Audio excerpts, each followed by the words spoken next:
honey. I'll see you in a couple of days. Goodbye, Dad, and good luck to both of you. We're going to need all the luck we can get, Rusty. It'll take salesmanship, Vern, not luck.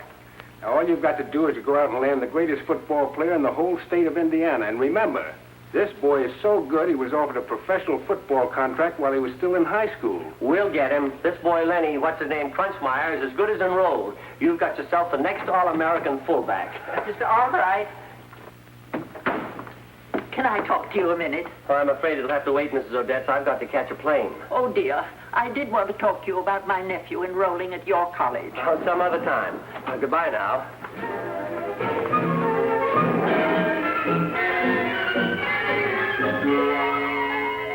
Yoo-hoo! Margie!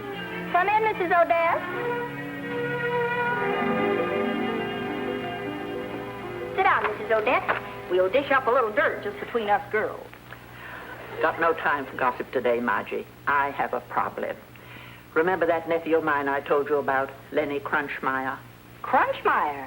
Oh, the football player. How's he doing in old Indiana? He's not. He's right across the hall in my apartment. No fooling.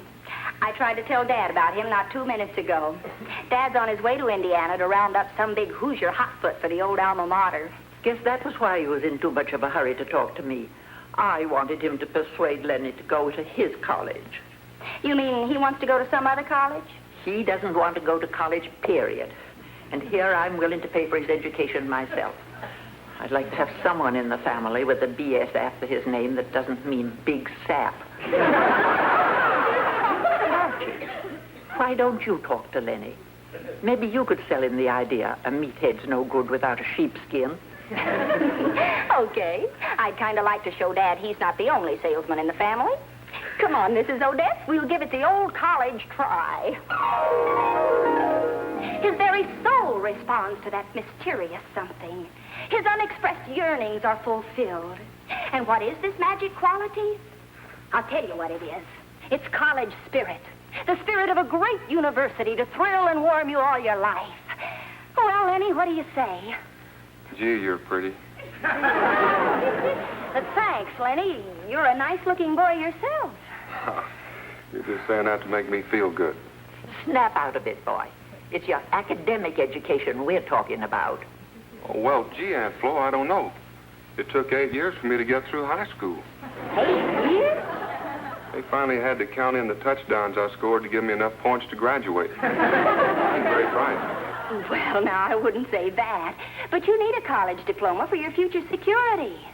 Well, I ain't worried about money, if that's what you mean. I've been offered $10,000 a year to play professional football. I got the contract right here in my pocket. He may be a hammerhead, but he's a rich one. Would you like for me to go to this here now college? Well, sure. You know I would, Lenny, but, well, I don't think it's cricket for a girl to use her femininity for a thing like this. Well, that's okay with me. He's asking for it, Margie. Walking the plank with his eyes wide open. I know, but... You'll be doing all of us a favor. Go on. Why don't you show Lenny the town? I'll pay all expenses. Just put it on the swindle sheet. Yeah, Margie. Like Aunt Flo says, it's for a good cause. Okay, Lenny. But I warn you, I'm a girl with a purpose, so let's keep this on a high academic plane.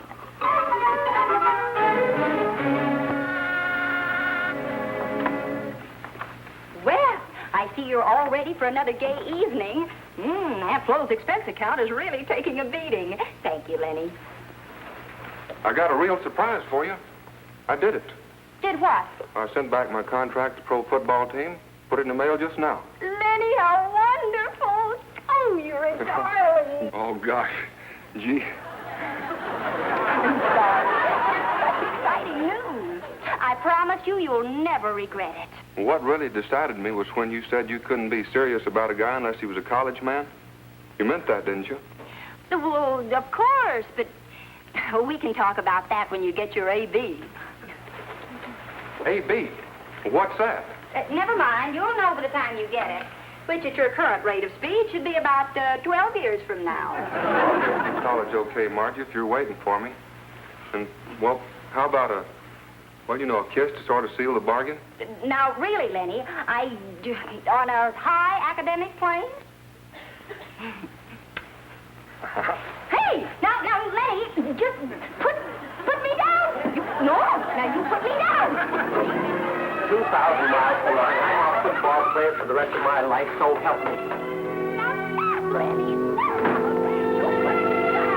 Lenny! Put me down. No, now you put me down. Lenny!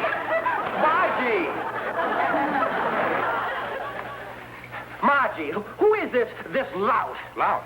What's a lout? Never mind. He'll retract that statement when he finds out who you are.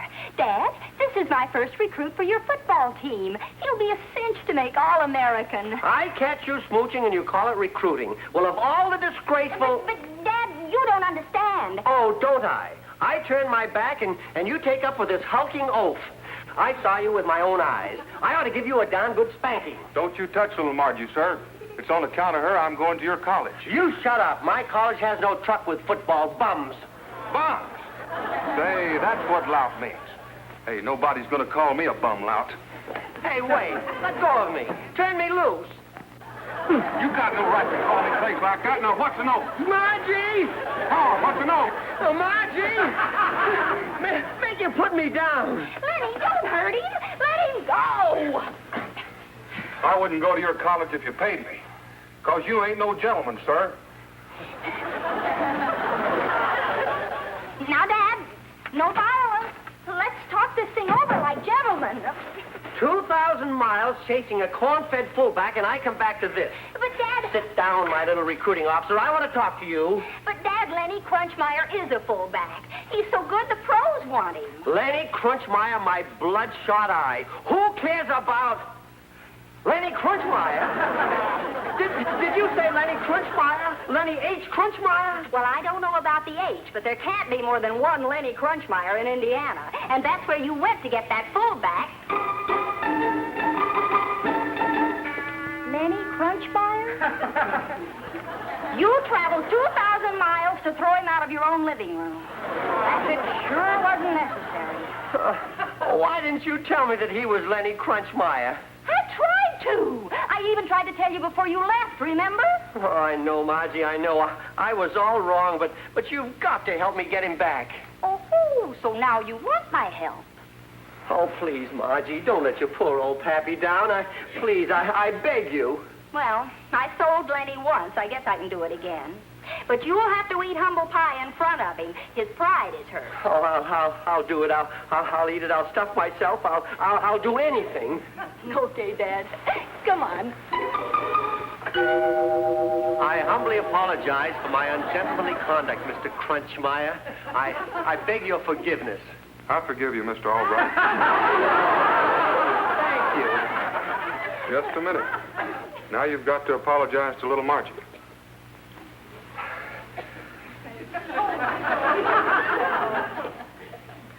I apologize, Margie. Please forgive me, darling girl. Don't grit your teeth, Dad. You'll choke on that humble pie. We better let him up before he gets housemaid's knees. Well, then it's all set. You leave for college tomorrow, eh, Lenny?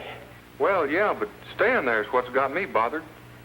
He's worrying about striking out, but Margie said she'd help him with his studies. Sure. I'll be coming up for weekends for the football games, and we can burn the midnight oil like crazy. Well, yeah, but I can't learn enough in one day to last a whole week. There's only one way. Margie's got to go to college with me. Hey, don't race your motor. I've been to college. Surely you haven't the heart to deny Lenny his chance to be an All-American. You mean you actually want to turn me loose among all those good-looking college boys? Remember, I'm the weaker sex. And the more boys, the weaker I get. Margie, you're going to college. It's simple. Mrs. Odette's will go along as your chaperone. Chaperone? My eye. Oh, but Mrs. Odette's, I can't send Margie to college alone. Who said she was going alone? I'm going to enroll as a freshman. Yep. I've always wanted to go to college, and life begins at 80. Rock, rock, rock.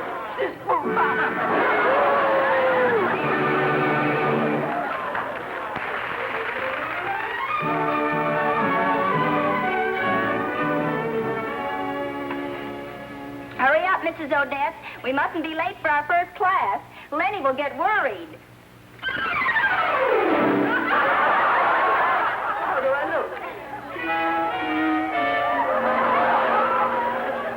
of a second childhood, but I'm sure having a ball my second time round. Don't you think that ukulele dates you just a bit? Maybe you're right, Margie. I understand Kappa pledges the sophisticated type only. We'd better get to class. Wait, Margie, I hate to go serious on you, but thanks for making it possible for Lenny to get the education I've always wanted for him. And me, too. You know there isn't anything in the world I wouldn't do for the sweetest person in it. Hi, fellas. You friends of mine, Lenny? Oh, more than that. We're teammates. Welcome to... Well, hello. Bob, take this charming frosh and make her feel at home, huh? How do you do? I see the Angels are flying mighty low this fall. My name's Jerry, captain of the football team. And the one who makes all the passes, I take it. You boys on the football team, too? What do you kids use? The single rig spread or the split team? Gentlemen, a new student. Will you kindly give her the traditional welcome? Welcome to our university, Miss Whistlebait, class of 58. No, Jerry, this is Miss Albright, not Miss Whistlebait. Her? Well, then who is she? Miss Crowbait, class of 1874. What did you like, Margie? Swing, bop, or Dixieland? You better make it something soothing. My nerves are sort of pingy these last few days. It's getting so there's a daily brawl in the classroom over who's going to sit next to me. And now the boys are fighting among themselves at football practice, acting like a bunch of kids. Don't knock it, Margie. It isn't every girl has a varsity backfield panting after her. I know, but here it is the day before the first game of the season, and Lenny's so jealous of Jerry and Bob and Ted he's about to flip. The eternal triangle plus one square. Who would that be? Well, if he's as smart as I hope he is, it's Lenny. How about helping a lonesome halfback do his homework? Hi, Frosh. What's new and different, huh?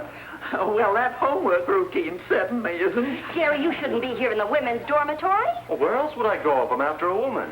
I got a hunch that doesn't include me. But seeing as I'm the chaperone, I'll do my duty. Atta girl. Be seeing you. You sure will. I'm just going to get 3 soft drinks. Look, Jerry, this is all very flattering, but if Lenny finds out, there's going to be trouble. And you've got the first game of the season to play tomorrow. No one's gonna find out. Those other jokers are all tucked in their little beds. I checked. So this is my chance to beat their time with you. Beautiful. Who is it? It's me, Margie. Bob Howard. You'd better hide. Why, that double-crosser, he's supposed to be asleep.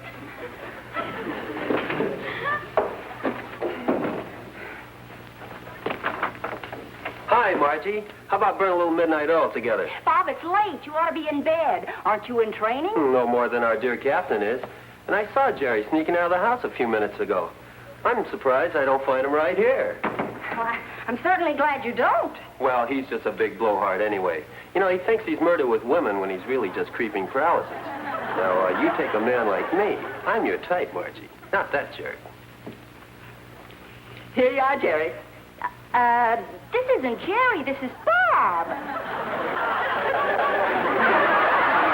always get you mixed up with Jerry. Yes, I'm just a crazy mixed-up kid. Hi, Nothing much, except we're going to need more drinks. What does she want with more drinks? She had 3 of them. Oh, she's anxious to get her money back on the empty bottles. Who's there? Well, it ain't the brush, man. Open up, Margie. It's Ted. What's he doing? Quick, you've got to hide. I'll get rid of him. Woo! Under the bed.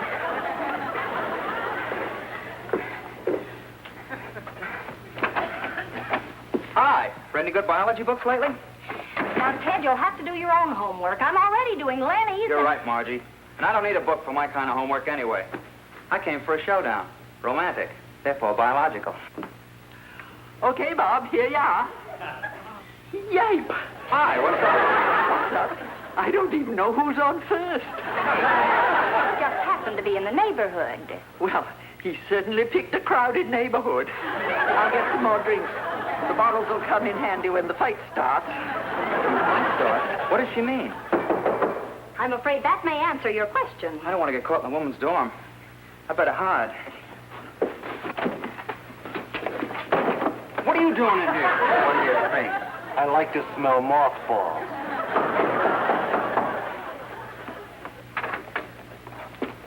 All right. Where is he? Which one? Ted Shipp. I've seen him sneaking out, and he came in this building. Why, Lenny, I'm surprised at you. Don't you trust me? Oh, now, Margie, I didn't mean nothing. It's just that I don't trust Ted or Bob or Jerry or any of them. Oh, no. The backfield sure is in motion tonight. Hi, Annie Flo. Just checking on Margie. Better put the next blood in the bureau drawer.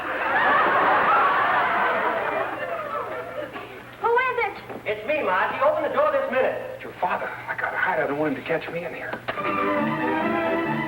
Oh, he's going.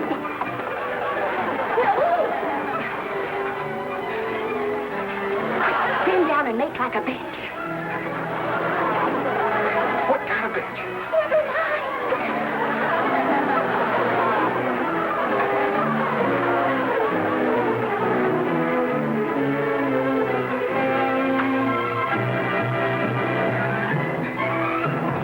But, Dad, this is a pleasant surprise. Well, anyway, it's a surprise.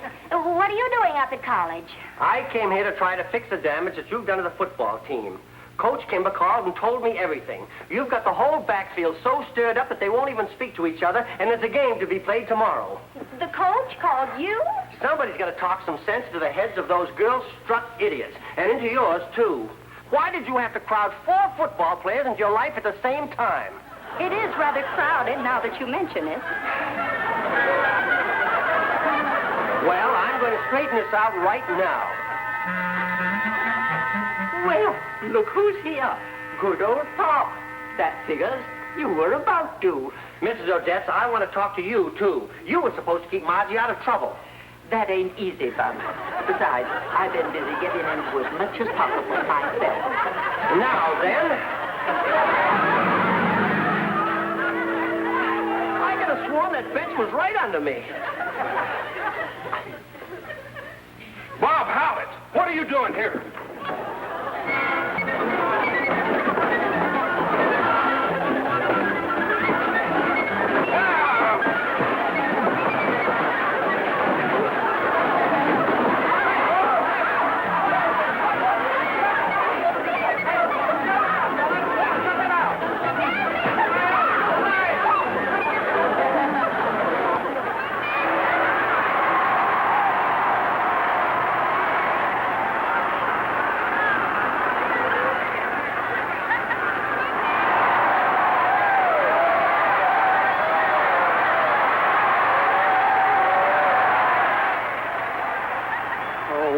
You're satisfied. You've got our whole backfield fighting with each other. That number 22 is going through us like a sieve.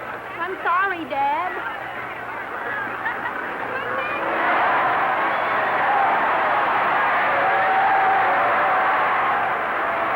Oh, that makes it 20-0 against us. If we could only make Lenny mad at the other team instead of his own. Oh, thank goodness that's the end of the half. I'm going down and talk to Rusty. Suppose Lenny got foot and sore at that number 22, huh?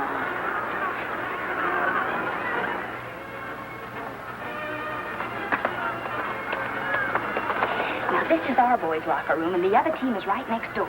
You know what you're supposed to do. I've never been in a locker room before, but if this is college, I'm sure glad I came. Now, hurry. It's almost time for the second half.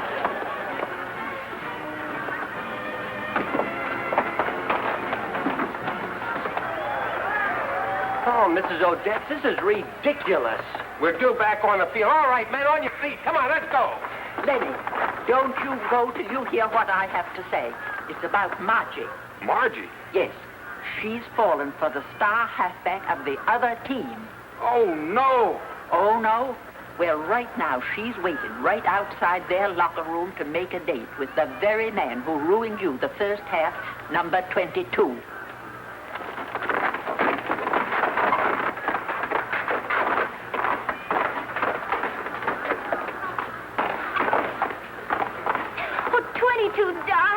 thought you'd never get here. How do you like that? She's a real operator, isn't she? Put your arm around me. Oh, stop. I'll bet you do that to all the girls. Now, don't forget, we've got a date right after the game. He won't be able to have no date when I get through with him. Wait a minute, honey. You can take care of that guy out in the field. Come on, let's murder him. Well, so long, 22, old pal. You've been simply grand. Well, so much for strategy, Coach. Just tell the boys to give the ball to Lenny and point him toward number 22. Okay, Margie. Well, Dad, shall we go watch the slaughter? Right.